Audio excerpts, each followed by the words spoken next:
não se afasta de nós. Não é a doença que nós vamos permitir que venha nos afastar. Não é o momento ruim, não é o aperto, as dificuldades. Não é o cansaço do dia que vai fazer com que hoje eu não esteja na casa do meu Senhor. Então, visitando o livro de Lucas 5, o título é A Pesca Maravilhosa. Os primeiros discípulos. A Bíblia fala de duas pescas, uma pesca relacionada ao momento da ressurreição. Os apóstolos estão lá pescando. E tem uma outra pesca que já é no início. É quando Jesus está fazendo o seu discipulado. Então é dessa pesca que nós vamos falar. O contexto é muito parecido, muitas vezes a gente lê e associa uma com a outra, mas são duas coisas diferentes. Então a pesca maravilhosa começa assim, diz a palavra do nosso Senhor. Certa vez, às margens do lago de Genezaré, quando a multidão se comprimia junto a Jesus para ouvir a palavra de Deus, ele viu dois barcos juntos à praia do lago. Os pescadores haviam desembarcado e estavam lavando as redes. Entrando ele num dos barcos, que era o de Simão, pediu-lhe para que o afastasse um pouco da terra. E sentando-se no barco, ensinava as multidões. Quando acabou de falar, disse a Simão: vai mais para dentro do lago e lançai as vossas redes para pescar. Simão disse: mestre, trabalhamos a noite toda e nada pescamos, mas por causa da tua palavra lançareis as redes. Feito isso, apanharam uma grande quantidade de peixes, tantos que as redes começaram a romper. Assinaram então aos companheiros que estavam no outro barco para virem ajudá-los. Eles foram e encheram ambos os barcos, tantos que quase iam a pique. Ao ver isso, Simão Pedro prostrou-se aos pés de Jesus, dizendo: afasta-te de mim, Senhor, porque sou homem pecador. Amém. Glória a Deus. É conhecido como oração. Glória a Deus. Então a palavra do nosso Senhor, ela mostra o início daquela caminhada, daqueles discípulos. Até aquele momento eles não eram discípulos. Isso aqui está bem claro. Aqueles homens estavam voltando da pesca. A noite inteira lá pescando. Não tinham dormido. Trabalho de turno. Pessoas que saem para trabalhar de turno. E tem indústria que acontece muito isso ali com a maçarica. O pessoal que vai lá, trabalho de turno. Quem trabalha no hospital, muitas vezes, a depender, médicos, de turno.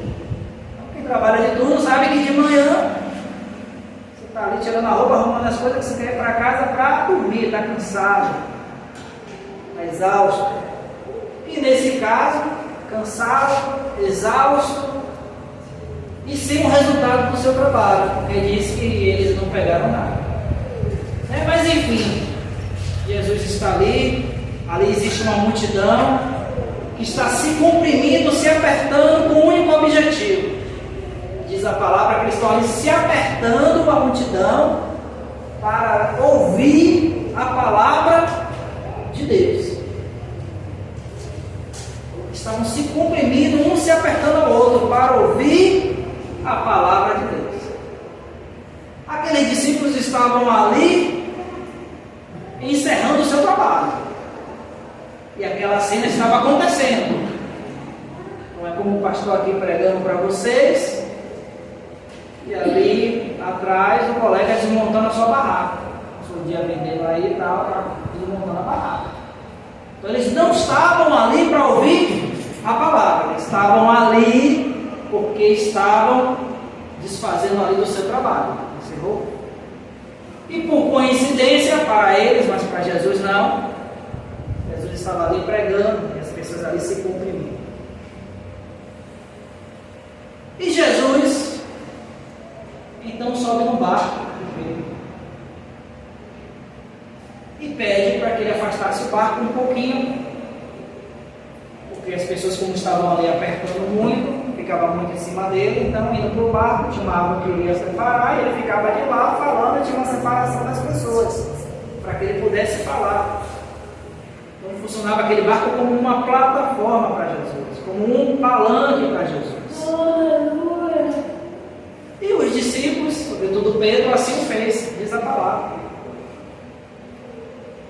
E ao terminar então, Jesus passar a mensagem, falar para aqueles que estavam ali sedentos.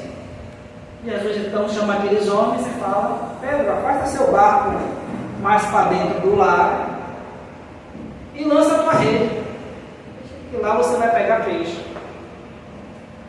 E a palavra dele é exatamente o que? Passamos a noite inteira pescando, a noite inteira fazendo da melhor forma, com toda a perícia que só eles tinham, que eram pescadores experientes, e nada pegamos. Mas já que tu está mandando, vou obedecer e vou fazer. Glória a Deus. E o que acontece com essa obediência? Diz que ele pega tanto peixe que a rede está praticamente lá se abrindo, e que ele precisa chamar o outro barco de outros amigos para ir ajudar. E a palavra diz que não só enche o barco de Pedro, enche também o barco desses outros que estavam lá. E o que me chama a atenção na palavra é exatamente como esse discípulo, como ele se oferece ao chamado de Jesus. Ele não estava ali para ouvir a palavra, mas ele estava ali fazendo uma coisa ali, desmontando o seu barco, e a pregação estava acontecendo. Ele não foi ali cada pregação, mas ele está ali, está ouvindo. E muitas vezes é isso, eu estou pregando aqui para o irmão, mas a pessoa que está passando lá fora, que está ali fazendo uma coisa, mas está ouvindo. Ah, não quero ir para a igreja não, mas eu estou ali cortando o cabelo, mas estou vendo o irmão pregando para o outro. Eu estou cortando ali meu cabelo, eu estou ouvindo. Porque a obra do Senhor é essa. A obra do Senhor, o meu olho vê uma coisa, mas ele vê outra. Eu acho que a palavra está aqui, mas ela está pegando de lá.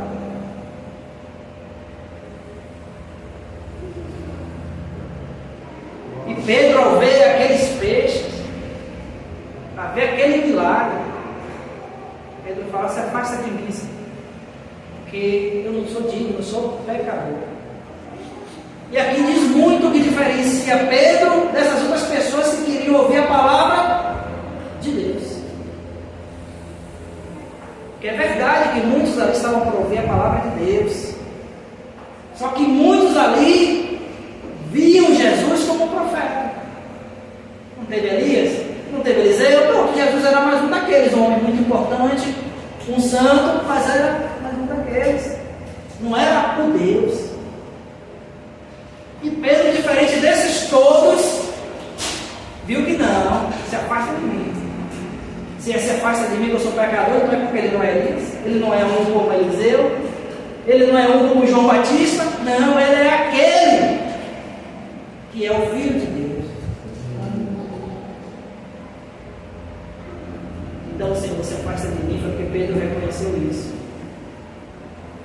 Então, ou seja, ele não estava ali propositadamente para ouvir a palavra, mas ele estava escutando a palavra, e ele sabia do que se estava falando, e depois ele associou aquilo que aquele homem falava com aquele milagre que aconteceu. Pronto. Então, se a palavra é essa e ele fez isso, é porque só pode ser aquele que a Escritura fala.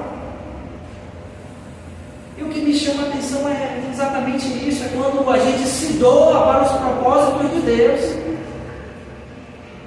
Jesus pediu ali um instrumento de trabalho daquele homem emprestado, para ele subir e usar como palanque.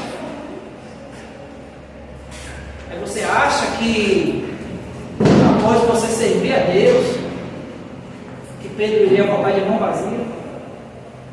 Você acha que Jesus não sabia a necessidade de Pedro e daqueles discípulos?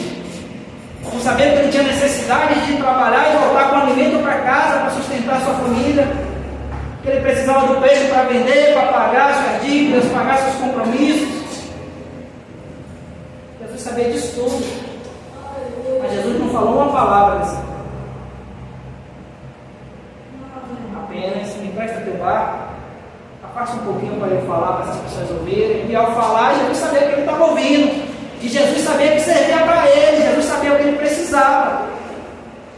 E quando terminou tudo, Jesus agora, você teve o alimento espiritual e agora você vai ter alimento material. Afasta teu barco, lança a tua rede. Ou seja, ele ofereceu para Jesus o seu instrumento de trabalho. Jesus não ia deixar ele de mão vazia. E Jesus tanto abençoou ele como abençoou os outros que estavam na mesma situação, que encheu foi 2 barcos. Foi Pedro que ofereceu o barco. Mas Pedro não estava sozinho, tinha outras pessoas com ele também, que estavam na mesma situação, com as mesmas necessidades. E Jesus, quando nos abençoa, a bênção é tanta que não só satisfaz a nossa necessidade, como é muito além, que transborda e abençoa o vizinho, abençoa todos os outros que estão ao nosso lado. A bênção é tão grande que abençoa para além da nossa casa. Tem vezes que o vizinho acha até que a bênção é dele. Opa, foi abençoada, não. É o daqui do lado. Glória a Deus. Só que é tão grande que cai para a minha casa, eu acho que é minha bênção. Aí o vizinho vai embora e parou, o negócio estava funcionando bem, porque não era sua, a bênção era dele. Aí você vai ter que ir do lado para morar na casa dele, onde ele mora agora. A bênção é assim. Diz que Jesus, quando está lá caminhando, carregando a cruz, tem um momento que Jesus cai. Tem um momento que ele sente o peso da cruz. Porque ele estava como um homem. Ele sentia dor, sentia o cansaço, sentia a aflição. Então, diz que teve um momento lá que ele cai. Mas o nosso Deus, o nosso Pai, estava atento e ele sabia desse momento. Ele sabia qual era a condição de Jesus ali. Ele disse que já tinham preparado um tal de Simão Sirineu, que via ali andando. E os soldados ao mesmo tempo, você vai ajudar ele a carregar a cruz. Ajuda esse homem a carregar a cruz. E aquele homem então vem ali ajudando Jesus a carregar a cruz dele. Você não acha que esse homem foi abençoado?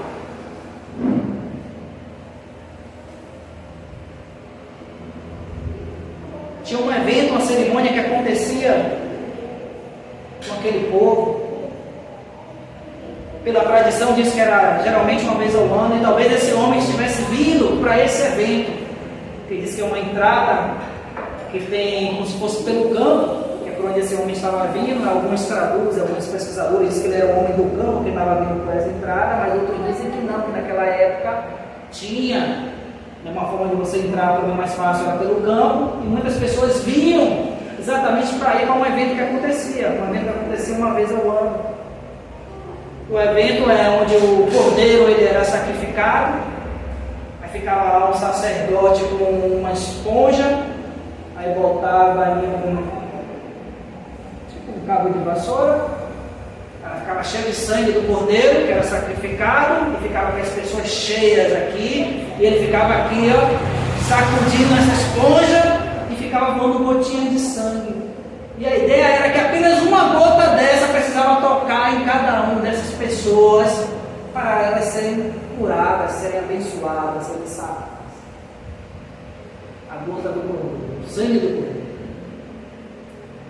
Alguns pesquisadores dizem que esse homem estava vindo para ir para esse. Só que ele foi interrompido. O guarda falou: não, você vai carregar esse homem aqui. Imagina que ele estava vindo para ter apenas uma gota na veste dele. Eles iam com camisa toda branca no ritual, todos de camisa branca. Aí imagine lá, quem estava na frente recebia muitas gotas, mas o negócio estava tão cheio que quem estava atrás talvez recebesse uma gota só, mas era o suficiente. E esse homem talvez estivesse vindo exatamente para isso. Aí imagine quando ele ficou chateado. Poxa, eu fui, viajei lá para Jerusalém, porque ele era sirineu, era de outro país, certamente do norte da África. E não deu certo, perdi o evento, porque me parou lá o soldado romano e mandou carregar o homem, eu perdi o evento, cheguei lá, já tinha acabado. E sem saber quando ele estava carregando Jesus, ele não recebeu uma gota não, ele estava ali sendo abraçado por Jesus. E Jesus estava ensanguentado, ele estava recebendo o sangue do verdadeiro Cordeiro. Glória a Deus. Imagine a bênção que esse homem não recebeu. Imagine a bênção que a família dele não recebeu. Aquela jumenta, quando Jesus precisa lá emprestado, olha, vai lá e pega a jumenta, diz que é emprestado, que depois o mestre devolve. Você acha que essa casa não foi abençoada? Você acha que essa jumenta não viveu vários anos, que não foi festa, que não teve vários filhos? Nada que a gente faz para Deus é em vão. Nada do que a gente faz para Deus, a gente volta com menos. Se a gente fizer com o homem, a gente pode voltar até com menos. A gente volta ou igual ou com menos. Mas se a gente fizer para Deus, a gente volta com mais. Deus é aquele pai que pede dinheiro emprestado ao filho, mas ele não precisa do dinheiro, ele pede só para ver se o filho vai dar. Ô meu filho, eu estou sem dinheiro, me empresta aí 10 contos. Não, pai, eu tenho não. Só quer saber se o filho vai dar. Aí o filho vai lá, pega, o pai está aqui. Ele vai e devolve 20. Quero só ver a sua disposição de coração. Quero só ver a sua disposição em fazer algo por mim e se doar. E muitas vezes é isso que a gente precisa ter. É esse olhar da palavra sobre o que é o se doar para Deus, o que é fazer para Deus, o que é oferecer nossos recursos. Pode ser o tempo. Eu posso oferecer o dízimo do meu tempo. Tenho 24 horas, vou oferecer o dízimo do meu tempo para o Senhor. Vou oferecer o dízimo dos recursos para o Senhor. Então pode ser qualquer coisa. Porque as bênçãos elas são sortidas. Um tem muito recurso, outro tem muito tempo. Cada um tem algo. Ninguém está de mão vazia. Ah, mas eu não tenho nada para oferecer ao Senhor. Cuidado. É isso que Satanás quer. Ah, eu não tenho nada para oferecer ao Senhor. Talvez você não tenha um recurso material, mas talvez você tenha um outro recurso que aquele irmão que abençoou materialmente a igreja não tenha, que é o tempo para participar, para se doar, para ir ajudar alguém. E é isso que Deus está olhando. Nosso Senhor Jesus é o Criador de todo ouro e toda prata. Ele não está olhando um é porque deu dinheiro, o outro é porque deu tempo. Ele está olhando o coração, como a gente se coloca para a obra dele, o zelo que a gente tem para as coisas dele. Diz que a arca ficou um tempo na casa de Obed-Edom, e aquele tempo que ficou lá, diz que aquela arca foi uma bênção para aquela casa, porque exatamente ele tinha um zelo, ele cuidava, limpava, porque poderia não acontecer nada. Porque antes de ir para a casa de Obed-Edom, ficou anos e anos na casa de um outro sacerdote, e disse que nada aconteceu lá. Nada. Entrou e saiu, e a casa daquele homem não mudou. Mas disse que quando vai para a casa de Obed-Edom, aquela casa abençoada, então ele tinha um olhar diferente. Ele ia lá, limpava, cuidava. A arca pode ser aquele igreja. Irmão, olha, a igreja está precisando, vou lá, vou ajudar o pastor aqui a limpar, vou ajudar o pastor a arrumar. Isso pode ser pequeno aqui para os nossos olhos, para os olhos de Deus. Olha como eles se preocupam com a minha casa. Olha como eles têm zelo em ver arrumado. Então, irmão, nada que a gente venha a fazer para Deus, a gente volta de mão vazia. O nosso Senhor, Ele não criou ninguém que não tenha condição de fazer algo, seja pelo próximo, seja para o nosso Senhor. Não tem ninguém que Ele tenha feito tão pobre. Ah, mas eu sou pobre que não posso fazer nada. Ele deixou minimamente Nem que seja apenas um caroço de feijão. Tá bom, deixa só um caroço de feijão, mas se for inteligente, você vai lá plantar, ele vai aí dar vários feijão e você vai ficar rico. Da mesma forma que ele não permitiu que ninguém viesse a ficar tão rico que não precisa de ajuda um dia. Pode reparar que até os ricos um dia precisam de ajuda de alguém. Então não tem ninguém tão sábio que não possa aprender, não tem ninguém tão rico que não possa um dia precisar, e não tem ninguém tão desprovido que não possa fazer algo mínimo. Porque Pedro estava ali caminhando e o mendigo estava lá, precisando de algumas moedas. Certamente para ele se alimentar, talvez para levar para casa, para alimentar sua família. Ele fez o que fazia todo dia. Me dá uma moeda, me dá alguma coisa, qualquer coisa serve, 10 centavos, que depois o irmão passa a dar mais 20, e no final do dia eu saio com uns 3 reais, 40 de pau, enfim. Não é algo bom, mas é um alimento que eu levo para casa. Eu não levo nada. Ele pediu, dá uma ajuda. E Pedro não tinha nada. A palavra de Pedro é bem sincera, não tem ouro e prata, ou seja, ele estava duro, estava desprovido. Ele nem pescava mais, não tinha nem renda. Mas tinha o Espírito Santo. Glória a Deus. Ele não tem ouro, ele não tem prata, não tem cobre, não tem nada. Mas tinha o Espírito Santo. Imagine quantos anos aquele homem estava ali naquela condição.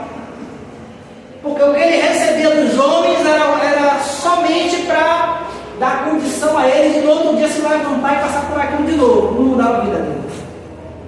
O que ele recebia dos homens era apenas a quantidade suficiente de comprar o alimento para ele poder se alimentar, ou talvez sua família junto com ele, para que seu corpo não viesse a definhar e ele não viesse a morrer, para que no outro dia ele pudesse estar ali fazendo aquilo de novo. Não era algo para ele ficar rico, não era algo para ele ir procurar um tratamento, para ele pagar um cuidador para ele. Não mudava a vida dele. Então o que acontece? No outro dia você acorda tão pobre quanto para fazer a mesma coisa, se não fizer, vai morrer de fome. Imagine quanto tempo, ou quantos anos eles não estavam ali no templo de Formosa, ali, na porta do templo de Formosa. Quanto tempo? Quantos anos? Mas naquele dia tinha uma pessoa que não tinha nem ouro nem prata. Imagine que miséria para esse homem, ia voltar para casa com fome. Naquele dia passou um que não tinha nem ouro nem prata. Imagine. Que terrível. É igual Pedro lançar a rede e não trazer peixe. É igual você estar lá e não tem ninguém com ouro e prata para te dar. Como é que você vai comprar o pão? Mas Pedro falou, não tenho nem ouro nem prata. Eu sou pobre, materialmente. Mas eu tenho algo que talvez ninguém possa te dar, que é o Espírito Santo. Então levante-se e ande em nome de Jesus Nazareno, não em nome de Deus. Aquele homem levantou e andou. E se somasse tudo o que ele ganhou durante aquele ano inteiro, os anos que antecederam, que talvez tenha sido 10 anos, 20, a vida inteira, ele não trocaria pelaquela bênção. Que aquilo ali sim mudou a vida dele. Que agora ele não precisa nem mais pedir ouro e prata, agora ele tem braço, ele tem perna, ele consegue andar, trabalhar, ele consegue ser alguém útil, consegue ajudar a sua família. Mas Pedro estava nessa condição. Eu sabendo que eu tenho materiais, mas eu tenho algo que é precioso e eu posso fazer muito com isso que é precioso. E a pergunta é, o que é que nós estamos fazendo com o que nós temos de precioso? Se o Senhor tem nos abençoado com recurso material, se pergunte o que eu estou fazendo com esse recurso material. Tem agradado o meu Senhor? Ou é apenas para deleite próprio? Eu estou investindo isso no reino de Deus, nos negócios de Deus, eu estou investindo no negócio do homem. Se eu tenho o Espírito Santo, eu estou levando para aqueles que precisam, que muitas vezes não sabem, bate na nossa porta pedindo ouro e prata, pedindo um pedaço de pão. Porque não sabe, aquele homem não estava ali, me deu o Espírito Santo. Não, ele não sabe, ele nem sabia disso. Ele sabia do que ele precisava, naquele momento, que era dinheiro para comprar o pão dele. E muitas vezes as pessoas estão batendo em nossas portas, estão nos abordando, precisando de ajuda e a gente está dispensando. Volte outro dia, depois eu te ajudo, hoje não, eu estou apertado. Semana que vem, mês que vem quando eu receber, mês que vem o quê? O cara vai passar o mês inteiro sem poder. Vai esperar você no mês que vem? A gente que espera, porque a gente tem lá, mesmo sem dinheiro, a dispensa de casa está cheia, então posso pagar mês que vem, porque até o mês que vem vai acabando o arroz, vai acabando, ainda tem. Aí quando chega o mês que vem, eu encho de novo, eu tiro um e dou outro, mas quem não tem dispensa, porque o mês que vem, eu tenho que ajudar ali naquele momento. Aí o irmão fala, não vou ajudar não, porque hoje em dia tem muita gente aplicando golpe. Tem muita gente se fazendo de necessitado para fazer a gente de besta. É verdade. Tem muita gente que não precisa e fica ali pedindo. E depois você vê a pessoa andando. E a pessoa dizer que não podia andar. Que não podia falar. Que tinha uma deficiência. Que tinha câncer. E não tinha nada. E ficou com mais dinheiro do que você. Que todo mundo ficou com pena. Com uma situação melhor do que você. Aí você vai, passa, aparece outro, não vou ajudar não, porque está acontecendo isso. Só que infelizmente a gente não tem olho de raio-x para olhar o coração do homem e dizer quem é que está aplicando isso e quem não é. E por conveniência humana a gente fala, ok, eu não vou ajudar não, porque isso é golpe. Está me enganando, está enganando as pessoas. Então na dúvida eu não vou ajudar, ou seja, na dúvida é melhor ajudar, correr de na dúvida ser enganado, eu prefiro na dúvida eu ser enganado, do que na dúvida deixar a pessoa que precisa de verdade passar necessidade sabendo que eu podia ajudar. Eu prefiro ser enganado. Não engano. É igual o ladrão, né? O melhor, o policial chegou lá na favela. Aí na dúvida ele não sabe se é bandido ou não sabe se é inocente. Olha o que ele faz. Na dúvida é melhor então atirar para eu me proteger. Não, na dúvida é melhor deixar o bandido fugir. Por quê? E se for uma pessoa inocente? Aí na dúvida eu atirei, achei que era bandido. Na situação inversa era o bandido fugindo, então é melhor matar o inocente ou deixar o bandido fugir? Melhor deixar o bandido fugir. E muitas vezes é isso que a gente faz. Fala semana que vem, irmão. Não, é ali, naquela hora.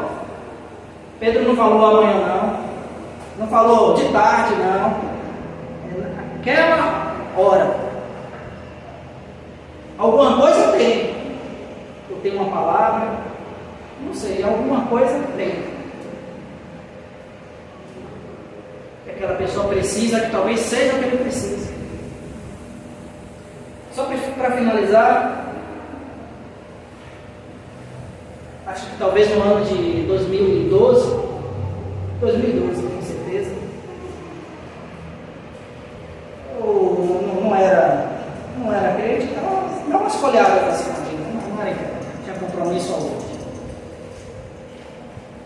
Aí eu estava morando no Rio Grande do Norte, mas eu sempre voltava lá em Salvador e tal. Aí uma vez cheguei, estava lá em Salvador, aí de noite, algo próximo de meia-noite, eu estava aí saindo lá de uma festa, estava de um boate,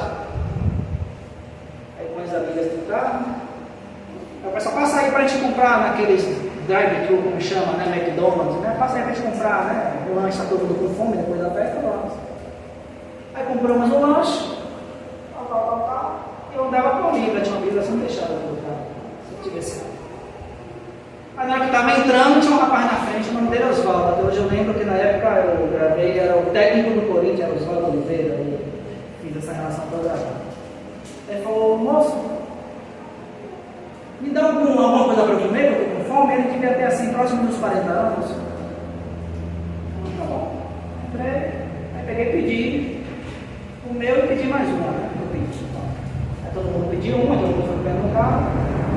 Aí na hora que a gente está saindo, aí lá do lado de fora, eu peguei e tirei, dei para ele.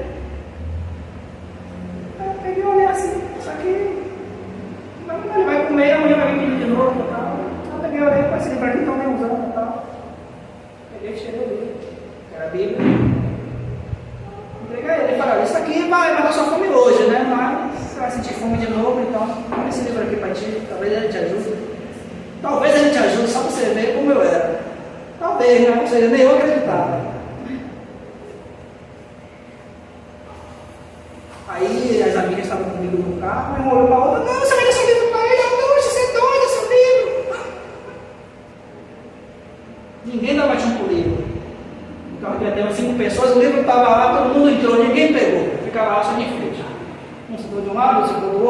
frente. Você é doido, vai dar livro, você vai dar comida, tá? Eu falei, pode pegar. Um ainda fez assim, ó, pela janela, para segurar. Sabe lá como pegou o livro, aí o outro botou a mão assim para puxar? Não, moço, devolve o livro dele, de estudo. Sabendo o que é? Satanás. Para dar comida, ninguém botou a mão, vai dar um negócio inteiro ao rapaz, dá um pedaço, comprou outro que é mais barato, ninguém falou nada. Agora o livro quer salvar a vida dele, Satanás estava lá, usou alguém, ó. Opa, 4 pessoas no carro, poxa, não é possível que ninguém aí vai. Pronto, só precisa de um aí. Foi lá só as mãozinhas puxando o homem segurava assim, querendo largar, a mão segurando o lanche, querendo largar. Eu não, o rapaz. Ele falou algo, é por isso que eu gravei o nome dele. Eu só perguntei o nome dele, que foi algo aí que me marcou. Ele olhou para mim, botou o alimento do lado e falou: a vida inteira eu estava procurando esse livro. E começou a chorar. Eu perguntei o nome dele e por isso que eu gravei. Eu falei, por que eu vou esquecer o nome desse homem? Aí eu pôr o nome do boteco político é Osvaldo. Pronto, Osvaldo, nunca mais vai esquecer. 2012, então em 2024 tem mais de 10 anos. Então repare, o ouro e a prata, aquilo para mim podia ser. Mesma coisa, você pegar R$1 e dar para o seu filho naquela época. Era aquele lanche que eu dava para o rapaz. Não me fazia nem bom, nem ruim, nem uma pessoa melhor, nem pior do que ninguém. Faz isso para qualquer estranho. Qualquer pessoa ruim faz isso. Faz. Aí hora se compadece e dá, o ímpio ajuda. Está achando que o ímpio não ajuda os outros? Não, o ímpio vai, se compadece e dá, ajuda também. O ímpio faz doação, o ímpio dá sopa na rua, vai, se compadece, poxa, Natal, o pessoal fica ali tudo tristinho, com fome, vamos lá, pronto, depois do Natal, o ímpio está nem aí, ó, pode morrer de fome. Mas no Natal, Papai Noel, todo mundo reunido em família, o ímpio passa, poxa, todo mundo reunido, o cara com fome, vamos fazer uma sopa para dar ao rapaz. Tá bom, só no Natal, depois ninguém vai ver o rapaz. Ninguém quer saber como ele está. Então, eu só não quero pôr, não era nenhuma coisa naquela época. Eu nem acreditava no livro, nem acreditava na palavra. Eu ainda falei, talvez te ajude. Até eu mesmo duvidando e desacreditando. E o homem falou, ele sabia o que era, mais do que eu. Eu procuro esse livro aqui. Começou a chorar, me deu um abraço. Me marcou. Muitas vezes é isso que nos procura. Nos procura porque está ali na necessidade do momento, então precisa de um pedaço de pão, precisa de 1 quilo de arroz. Só que a gente tem algo muito maior para aquela pessoa que a gente pode dar e a gente se priva. Ai, porque eu não sei falar. Ai, porque eu me atrapalho. E pede a oportunidade muitas vezes de compartilhar aquilo que o nosso Senhor nos deu, nos abençoou, e que pode realmente mudar a vida daquele homem. Sabe? Eu queria encontrar ele agora depois de 10, 20 anos para ver o que aconteceu. Até hoje eu fico assim, como é que daquele homem depois? Ele deu aquele livro, ele foi que procurava, chorou, então realmente deve ter alguma coisa, mas hoje eu acredito que deve ter mudado a vida dele. Como é que ele deve estar? Tem filho? Tem, será que ele esperou para onde for, ficou aqui, ficou para outro lugar? Não sei. Mas é isso. A gente tem que colocar isso em prática, a gente não pode desperdiçar os dons que o nosso Senhor nos dá. Muitas vezes na nossa casa, a gente pode até não saber, mas o Senhor, antes de a gente acreditar nele, nosso Senhor acredita em nós. Então, antes de você pensar em servir o Senhor, Ele já sabia que um dia você ia servir. No dia que você negava a Ele, eu nunca vou ser crente, o Senhor sabia, pô, daqui a 10 anos Ele vai estar todo dia em minha casa. Ele vai se arrepender de tudo isso que Ele diz. Ele vai me pedir perdão. Ele vai ser um grande instrumento. Pedro estava lá negando Jesus. E o Senhor Jesus estava dizendo, você vai ser o pilar da minha igreja. Aleluia. Por você eu vou começar a igreja. Por meio de Pedro. Pedro estava negando Jesus para fugir, para não ser confundido. A guarda do templo estava lá atrás de Jesus, não era de Pedro. E Pedro, por medo, estava negando Jesus. A guarda não estava nem atrás dele. A guarda foi lá atrás de Jesus. Só que Pedro estava com medo, não conheço não, estou procurando de casa. Mas você não é nazareno, não conheço, nunca vi. Mas ele estava negando. Só que estava procurando era Jesus, eles queriam prender Jesus naquele momento. Mais tarde eles queriam perseguir os apóstolos e tal. Mas naquele momento era Jesus o alvo. E Pedro estava negando só por medo. Mas o Senhor Jesus dizia: eu sei o que você vai fazer, vai ser por meio de ti. E mais tarde, Pedro está lá afirmando o nome de Jesus, mesmo indo na cruz. Porque a gente sabe que é dada a oportunidade de Pedro, inclusive, escapar da morte, quando ele é preso. É dada a oportunidade dele, basta que você negue Jesus, que você não precisa ir para essa cruz. E Pedro, quando se converte, ele fala: não, eu não mereço ir para essa cruz, não, me coloque de cabeça para baixo. Mas eu não nego não, pode me mandar para a cruz e me crucifique de cabeça para baixo. E foi isso que o Senhor tinha, que o Senhor sabia quem era, o que poderia fazer na vida de Pedro.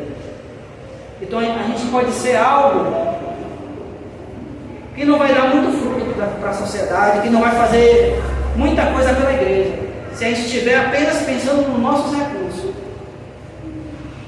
Mas se a gente estiver pensando nos recursos que o Senhor tem para a nossa vida, e de que nós podemos utilizar, nós vamos fazer muito. E a maior certeza é que ao fazer isso de forma não interesseira, porque se fizer por interesse não recebe, o Senhor devolve muito mais do que aquilo que a gente ofereceu. Porque foi assim que Pedro, ele ofereceu o barco e recebeu de volta o barco e mais o peixe. E não só um carregamento, o que encheu foi 2. Nem se ele pescasse a noite inteira e tivesse sucesso, ele não ia ter 2 barcos cheios de peixe. Mas porque Pedro fez sem interesse. Pedro, quando ofereceu, o pregador aí está querendo, tá? Pode usar aí, vai, usa aí. Estou gostando da palavra, né? É um tema que eu gosto e tal. Então é bom, aí enquanto está aí, enquanto eu fico ouvindo um pouquinho também. Não pode usar aqui no barco, tá? No plataforma. Mas ele não tinha interesse, depois o homem vai me pagar porque eu deixei o barco com ele. Não, muito menos que ia multiplicar a pesca dele, onde não podia pescar. O homem, quando empresta lá aquela mula, também não esperava nada em troca. Ah, depois o mestre devolve, tá bom, pode levar. Então, que venhamos a fazer para o nosso Senhor com o coração aberto, que venhamos nos doar mais, cada um de acordo com os recursos que o Senhor colocou à disposição. A gente não precisa ficar olhando para o recurso que o irmão tem. Ah, o irmão fez aquilo, eu queria fazer, mas eu não tenho condição. Não importa, faça o que você tem condição. Ajude como você pode, com o seu tempo. Porque no dia que nós começarmos a investir nos negócios do nosso Senhor, aí sim que o reino na terra vai crescer. O nosso Senhor, ele tem negócios lá no céu, mas ele também faz negócios aqui na terra. Ele procura sócios para esse negócio. Então vamos fazer sociedade com o nosso Senhor. Porque quando a gente entra na sociedade, o que acontece? A coisa cresce e os sócios ganham, né? Não é um só que ganha, né? Se o negócio era uma fazenda, aí vamos fazer a sociedade, ok? Nós vamos botar uma fazenda para a gente plantar aqui de alguma coisa. Plantar manga. Então deu certo, ganha os 2. No final divide. A gente agora tem 2 fazendas, pronto. Tinha uma, 2, agora é 4. Não, é assim que funciona. O reino de Deus é igual. Então venhamos a investir, porque quando nós começarmos a investir nossos recursos, nosso tempo, sem interesse, em vez de no negócio do homem, no negócio de Deus, aí o reino dele vai crescer aqui na terra também, porque ele quer. Enquanto ele não volta, ele quer que o negócio dele cresça aqui na terra. E qual é o negócio dele? É a casa dele, é a obra dele, é o projeto que ele tem para a nossa vida. Então venhamos a fazer que nós vamos ver enquanto igreja, individualmente enquanto igreja, esse projeto crescendo. Então eu agradeço aqui pela oportunidade, agradeço aos irmãos.